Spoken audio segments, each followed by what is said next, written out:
Oi, gente, vamos lá para mais um encontro da nossa componente e hoje nós vamos falar um pouquinho sobre correspondências empresariais, algumas das correspondências empresariais. Na realidade, nós não vamos nem nos aprofundarmos muito no tema, até porque a nossa componente ela é bem menor do que a outra componente de comunicação oral e escrita.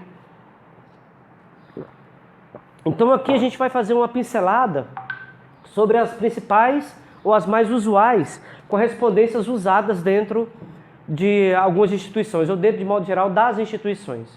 Então a primeira coisa que a gente precisa compreender é o que é uma correspondência.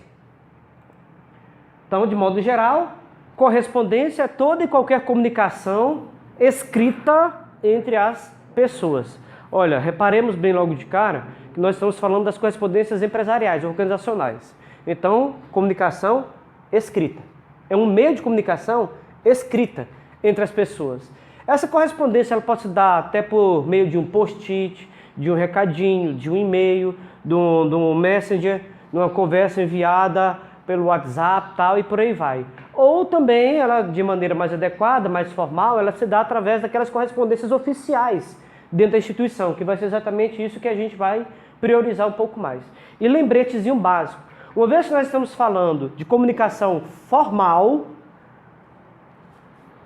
não é comunicação informal, não é aquela conversação que eu paro no cafezinho para conversar com os meus colegas, para trocar figurinha, não é aquela coisinha que eu mando lá pelo WhatsApp para dar bom dia, boa tarde, boa noite, não.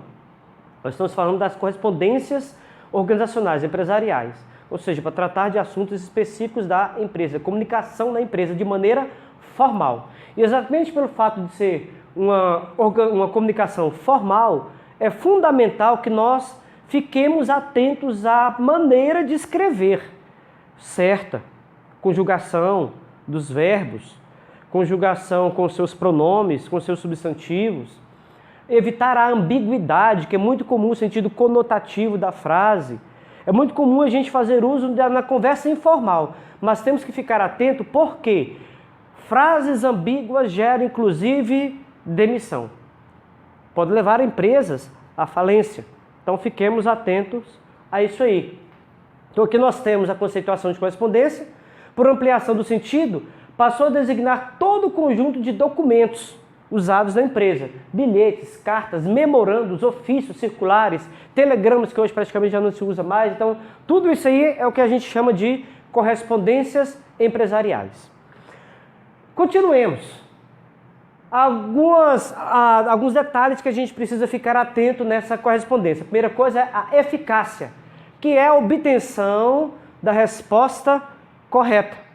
Será que realmente nós estamos nos comunicando e estamos obtendo o feedback, a resposta adequada? Porque é muito comum, até mesmo na questão da correria, a gente passar uma mensagem e sequer o nosso interlocutor ouvir ou compreendê-la bem.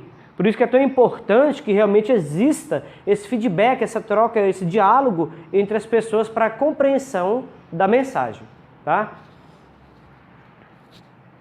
Comunicar é provocar ali uma resposta, uma reação do receptor, do cliente da empresa. Se uma carta é muito bem escrita, mas não é bem compreendida, não vai estabelecer uma comunicação adequada. Não é pelo fato dela ser muito bem escrita, seguindo a norma gramatical, o layout dela, a estrutura muito bem feitinha. Porém, ali naquela carta tem algumas palavras que não são totalmente conhecidas da pessoa que vai estar lendo esse texto. Então, querendo ou não, apesar de ser muito bem feita a carta, com esmero, com zelo, a mensagem não foi bem compreendida. Consequentemente, nós não fomos eficientes na comunicação. Deve-se responder às perguntazinhas básicas. O que, a quem, quando, como, onde e por quê. À medida que a gente vai respondendo, naquela mensagem que a gente vai estar enviando, essas perguntazinhas, a possibilidade de nós termos o feedback correto, a resposta correta, é muito maior. Outro detalhe importante, que a gente tem que ficar bastante atento, a questão do código aberto e fechado, para evitar exatamente a ambiguidade. Uma comunicação torna-se eficaz quando o redator, o emissor, em vez de utilizar um código aberto, que dá margem a várias interpretações, usa um código fechado.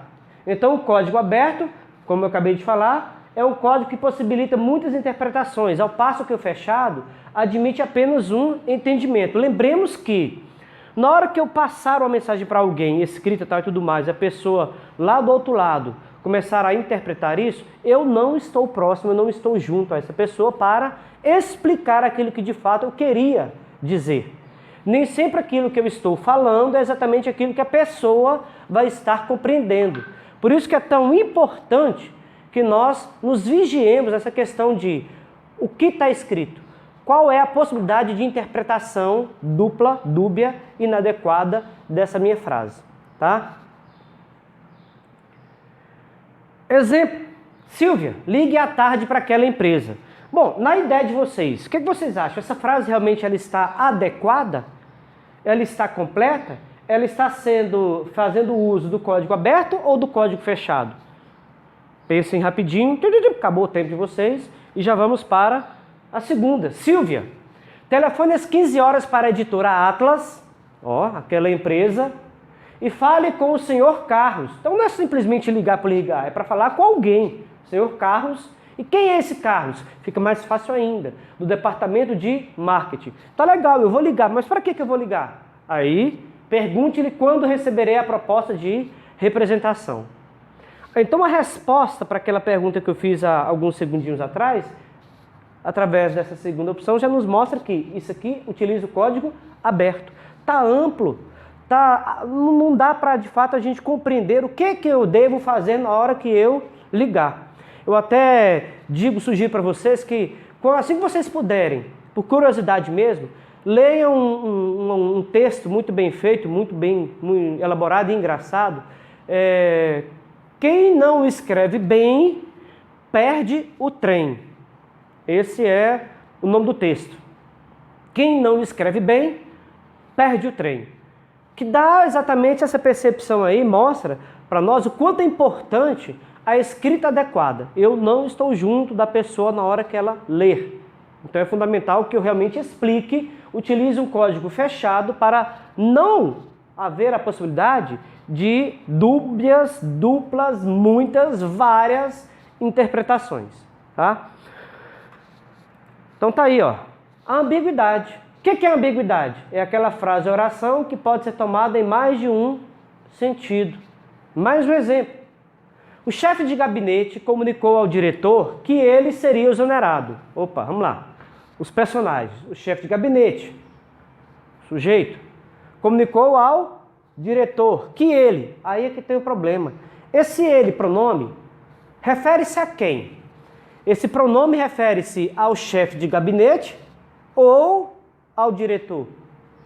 Porque a frase por si só não dá para a gente realmente compreender isso. Então, para evitar a ambiguidade, o adequado poderíamos escrever dessa forma. O chefe de gabinete, afinal, a ideia é essa, que o chefe de gabinete comunicou ao diretor que ele, diretor, seria exonerado. Será que é isso? Poxa, não. Por isso que é importante a gente realmente escrever certo. A ideia não era essa. O chefe de gabinete comunicou a exoneração dele, chefe de gabinete, ao diretor. Então, quem é que foi de fato exonerado? Dá para a gente agora compreender que a pessoa que foi exonerada, que perdeu o seu cargo, não foi o diretor, e sim o chefe de gabinete. Ok? Repare bem, cuidado com isso. Olha um exemplo bem legal. Durante o almoço, o gerente de vendas recebe em seu celular a seguinte mensagem: encontrei seu diretor e resolvemos fazer uma reunião em seu escritório às 15 horas. Imediatamente ele ligou para sua secretária e pediu que ela preparasse tudo para tal reunião, que organizasse a mesa, providenciasse mais algumas cadeiras, café e água. Vou dar uma pausa, 10 minutinhos. O nosso vídeo está chegando ao fim, então vou continuar esse vídeo no próximo, tá?